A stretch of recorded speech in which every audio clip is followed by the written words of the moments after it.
Bonjour, bon matin. Je m'appelle Reynaldo Aguiar.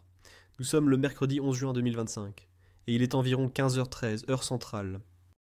Cet enregistrement est plus technique que d'habitude et est destiné au département technique des forces de l'ordre ou d'autres agences fédérales. Il concerne quelque chose qui n'a jamais eu de sens pour moi d'un point de vue technique, l'obligation de mettre les appareils en mode avion pendant les vols. La raison officielle qui nous est donnée est que les signaux cellulaires pourraient interférer avec les systèmes de communication sensibles de l'avion, en se référant aux réglementations de la FAA.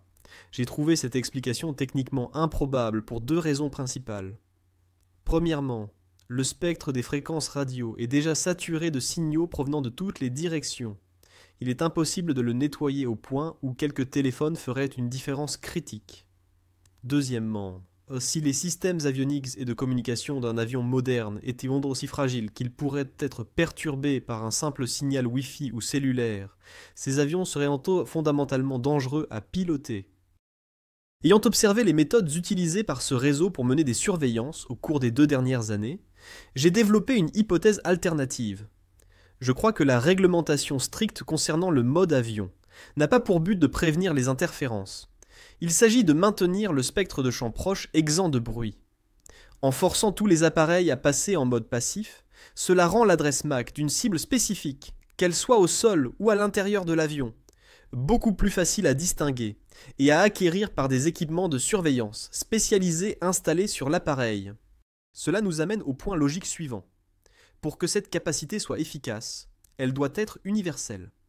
Cela implique un contrôle sur les fabricants, comme Airbus, Boeing et Bombardier, afin de s'assurer que leurs composants de surveillance spéciaux soient intégrés dans la chaîne d'approvisionnement de chaque avion. Ce qui n'est pas encore clair pour moi, c'est le niveau d'automatisation.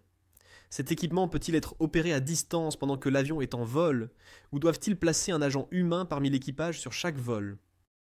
Cette hypothèse mène à une question finale et cruciale. Je pense qu'il serait utile pour les autorités d'examiner toute la chaîne d'approvisionnement de l'équipement de télécommunication installé sur Air Force One. Ils devraient retracer chaque composant, en particulier les modems, jusqu'aux fabricants d'origine. Je recommanderais ensuite de vérifier les adresses de ces fabricants par rapport aux données que j'ai rendues publiques. Les résultats de cette enquête pourraient être très révélateurs. Merci.